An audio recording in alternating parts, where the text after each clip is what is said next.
ఇప్పుడు పెండింగ్లో ఉన్న భూ సమస్యలకు 60 రోజుల్లో పరిష్కార మార్గాలను అన్వేషించేందుకు ఉద్దేశించిన రెవెన్యూ సదస్సులు నామకే వాస్తేగా జరుగుతున్నాయి. జనవరి 17న ప్రారంభమైన ఈ సదస్సులు మార్చి 17 దాకా కొనసాగనున్నాయి. అయితే ఈ సదస్సులతో ప్రత్యేకంగా తేలేదేమీ కనిపించడం లేదు. ఏళ్ల తరబడి ఉన్న సమస్యలు అంటే ఏవో కాదు, ఏళ్ల తరబడి బాధితులు రెవెన్యూ కార్యాలయాల చుట్టూ కాళ్ళెరిగేలా తిరిగినా జరగని పనులు. ఇప్పుడు రెవెన్యూ సదస్సులో అవి పరిష్కారమవుతాయనుకుంటే భ్రమే అవుతుందన్నది వాస్తవం. దాదాపు 40,000 గ్రామాల్లో రెవెన్యూ సదస్సులు చేపట్టాల్సి ఉండగా ఇప్పటిదాకా 10,500 గ్రామాల్లో విజయవంతంగా పూర్తి చేసినట్లు అధికారిక లెక్కలు చెబుతున్నాయి. భూ సమస్యలపై దాదాపు 3 లక్షల దరఖాస్తులు స్వీకరించారు.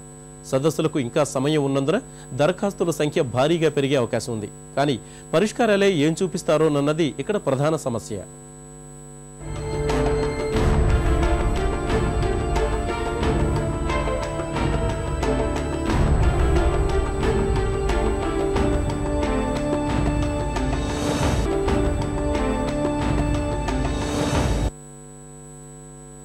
రాష్ట్రంలో భూ సమస్యలతో సాగు రైతులు ఎంతో సతమతమవుతున్నారు. ప్రభుత్వం దగ్గర భూముల లెక్కలు నేటికి పూర్తి స్థాయిలో లేకపోవడంతోనే భూ వివాదాలు పెరుగుతున్నాయి. ఇలాంటి సమస్యలను పరిష్కరించేందుకు ప్రత్యేక యంత్రాంగం అవసరమని భావించిన ప్రభుత్వం 60 రోజుల పాటు రెవెన్యూ సదస్సులు నిర్వహించాలని నిర్ణయించింది. వీటి ద్వారా రాష్ట్రంలో అపరిష్కృతంగా ఉన్న భూ సమస్యలకు పరిష్కారం దొరుకుతుందని సర్కారు ఆశిస్తోంది. అయితే ఏళ్ల తరబడి ఉన్న సమస్యలు 60 రోజుల్లో ఓ కొలికి వస్తాయనుకోవడం, అది అరకొర సిబ్బంది పర్యవేక్షణతో అంటే అసాధ్యం. భూములు అన్యాక్రాంతమవుతున్నా కళ్లు మూసుకున్న ప్రభుత్వం రెవెన్యూ సదస్సుల పేరిట చేసేది ఆర్భాటమేనన్నది ప్రతిపక్షాల సూటి విమర్శ. గ్రామాల్లో తగినంత రెవెన్యూ సిబ్బందే లేకుండా అన్యాక్రాంతమైన భూములను రాబట్టే చర్యలు ఎలా తీసుకుంటారో యంత్రాంగానికే తెలియాలి. నకిలీ పట్టాదారు పాసు పుస్తకాలున్నాయని స్పష్టంగా తెలిసినా పట్టించుకోవటం లేదన్న విమర్శలు జోరందుకుంటున్నాయి. వక్ఫ్ బోర్డు భూములను, ప్రభుత్వ భూములను ధనికులకు, పెద్ద పారిశ్రామికవేత్తలకు అప్పనంగా కట్టబెడుతున్నారనే ఆరోపణలు ఎన్నో. ప్రభుత్వం ఆధ్వర్యంలో 7 లక్షల ఎకరాల భూమి పంపిణీ చేసినట్లుగా ప్రభుత్వం చెబుతుండగా ఎస్సీ ఎస్టీలకు ఎంత భూమి ఇచ్చారో చెప్పలేకపోతున్నారని విపక్షాలు నిలదీస్తున్నాయి.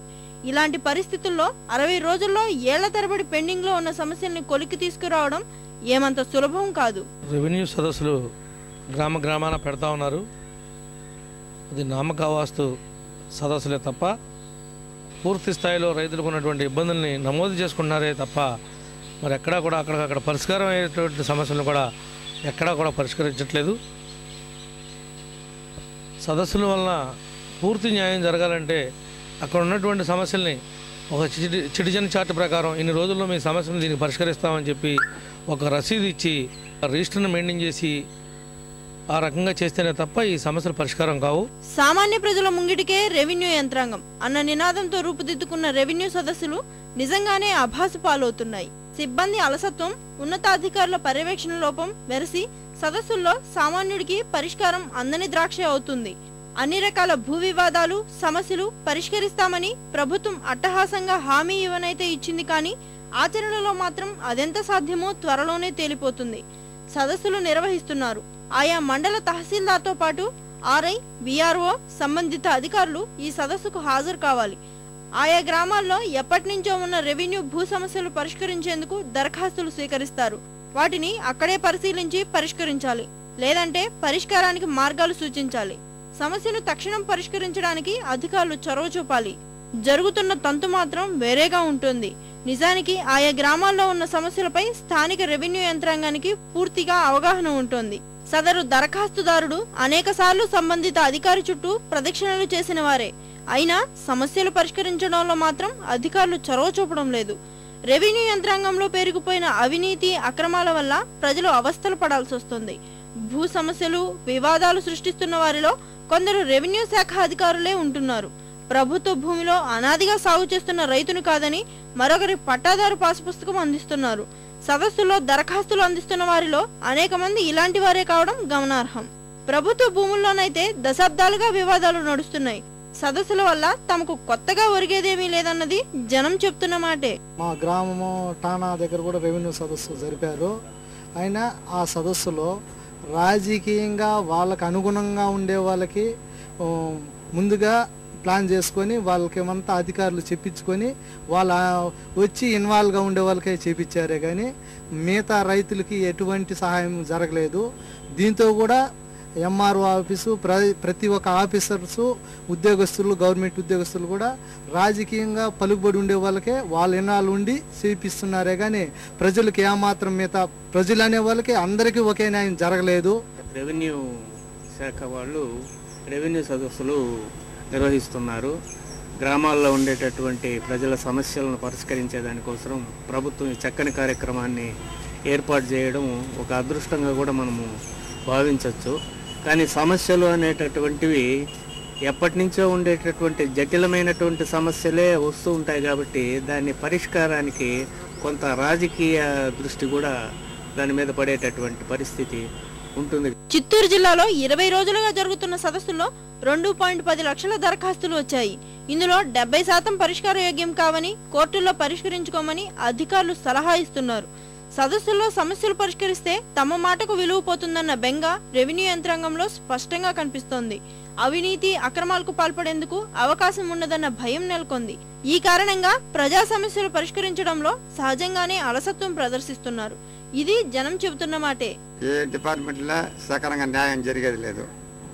రాజకీయ నాయకులంతా చేరుకొని న్యాయం జరగాలంటే వాళ్ళు పెద్ద అధికారులు వస్తే వీళ్ళు మన పార్టీ కాదు, వాళ్ళు కాంగ్రెస్ పార్టీ, వాళ్ళు తెలుగుదేశం పార్టీ అనేసి ఆ తరఫునే పనులు చేపిస్తుంటున్నారు. సకాలంగా ఏది ఎవరికి న్యాయం జరగలేదు. మాది వచ్చిన నేల మా తాత వాళ్ళు చంపేస్తున్నప్పుడు 3 తరాలుగా మాకు వచ్చి ఎదురు పార్టీకి ఊరికి లంచాలు తీసుకొని వచ్చి పాస్బుక్లు ఇచ్చేసి వాడు కోర్టు కేసు తిప్పిస్తున్నారు. ఎవరికైతే వాళ్ళకి అనుగుణంగా ఉంటారో వాళ్ళకి అన్ని ఏర్పాటు చేస్తున్నారు. ఇది పూర్తిగా ఎలాంటి ఈ రెవెన్యూ సదస్సులు పెట్టేదాని వల్ల ఎలాంటి పేద ప్రజలకు ఉపయోగం లేదు. ఈ ప్రభుత్వం మాత్రం ఏం చేస్తున్నదంటే రెవెన్యూ సదస్సు ఏర్పాటు చేయడం, ఆ రెవెన్యూ సదస్సులో అర్జీలు తీసుకోవడం, అవి తీసి బుట్టలు దాఖలేయడం, అంతే తప్ప ఎలాంటి డెవలప్మెంట్స్ ఎక్కడ లేవు. ఈ రోజు ఇప్పుడు ఇస్తూనే ఉన్నారు, చాలా వరకు అట్లే పెండింగ్లే ఉన్నాయి.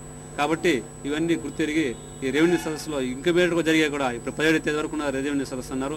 అదేమన్నా డెవలప్మెంట్స్కు ఇంకుండేమన్నా కేర్ఫుల్గా చేసి అందరికీ న్యాయమేట్టుగా చూడాల్సిందిగా తెలియజేసుకుంటున్నాం. రెవెన్యూ సమస్యల పరిష్కారానికి ఎంతో కొంత పరిష్కారం చూపే దిశగా ప్రభుత్వం చూపిన చొరవ హర్షణీయమే. కానీ క్షేత్రస్థాయి అధికార యంత్రాంగంలో మార్పు రానంత వరకు ఎక్కడి సమస్య అక్కడే ఉంటుంది. ఏమాత్రం ముందుకు కదలదన్నది వాస్తవం. దశాబ్దాలుగా ఒక భూ వివాదం అలాగే ఉందంటే కారణం ఎవరు? దాని పరిష్కారానికి అడ్డొస్తున్న అంశాలేమిటి? ఇవే అక్కడ కీలక అంశాలు. ఇలాంటి సమస్యలు రెవెన్యూ సదస్సుల్లో పరిష్కారమయ్యే అవకాశాలే లేవు. పట్టభద్రత దరఖాస్తులు చాలా మందికి ఇవ్వాలి. ఇది వేస్తాం అదిగో వేస్తాం, అందుకని ఏమి లేదు. వెళ్తున్నాం ఇది జరిగింది. రెవెన్యూ సదస్సుల్లో వెంటనే ప్రక్కనే ఉన్నటువంటి ఈ చేపల చెరువుల మీదకి వెళ్ళి ఆ చేపల చెరువులు ఎలా వచ్చినాయి వీళ్ళకి, ఈ సర్వే నెంబర్లు ఏంటి, ఈ సర్వే నెంబర్లో ఎలాంటివి అని పరిశీలన చేయకుండా తాత్సారం చేస్తున్నారు. చిన్న సమస్యలే పరిష్కారం అవుతున్నాయి రెవెన్యూ సదస్సుల్లో. పెద్ద భూ సమస్యలు మాత్రం పరిష్కారం కావట్లేదు అనేది మా అభిప్రాయం. మొత్తంగా ప్రభుత్వం రెవెన్యూ సదస్సుల్లో భాగంగా 7 అంశాలపై దృష్టి పెట్టాలని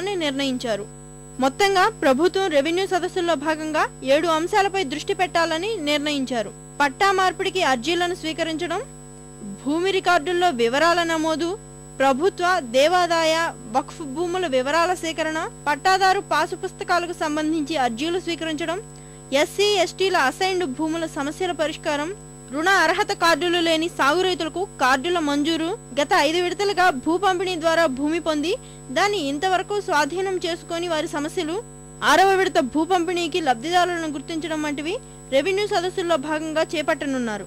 ఈ సదస్సుల నిర్వహణకు ప్రతి జిల్లాకు 10 లక్షల రూపాయల చొప్పున నిధులు మంజూరు చేశారు. రెవెన్యూ సదస్సుల్లో భాగంగా భూముల పరిరక్షణకు రాష్ట్ర ప్రభుత్వం పలు నిర్ణయాలు తీసుకుంది. ప్రతి గ్రామ పంచాయతీలోనూ 1200 రూపాయల ఖర్చుతో వివిధ శాఖల భూముల వివరాలు తెలిపే ఫ్లెక్సీ బోర్డుల ఏర్పాటు చేయడం, ఆ బోర్డులో ఒక్కో శాఖ భూమిని ఒక్కో రంగులో చూపించేలా ఏర్పాట్లు చేస్తున్నారు. తద్వారా ఏ శాఖ భూమి ఎంత విస్తీర్ణంలో ఉందనే విషయాన్ని అందరికీ తెలిసేలా చేయాలన్నది ప్రధానోద్దేశం. అన్యాక్రాంతమైన ప్రభుత్వ భూముల్ని స్వాధీనం చేసుకుని ఆ వివరాలను ఆన్లైన్లో పెట్టేందుకు ప్రణాళికలు సిద్ధం చేస్తున్నారు. గ్రామ సమాఖ్య తీర్మానం చేసిన భూ సమస్యలు తప్పనిసరిగా పరిష్కారం అయ్యేలా రికార్డుల నిర్వహణ చేయనున్నారు. గ్రామ సమాఖ్య తీర్మానం చేసిన భూ సమస్యలు తప్పనిసరిగా పరిష్కారం అయ్యేలా రికార్డుల నిర్వహణ చేయనున్నారు. ఈ బాధ్యతల్ని డిప్యూటీ కలెక్టర్లకు అప్పగించనున్నారు. భూ తగాదాలకు సంబంధించి వచ్చే దరఖాస్తులను స్వీకరించేందుకు ప్రతి గ్రామంలో ఒక సభ్యుని నియమించాలని నిర్ణయించారు.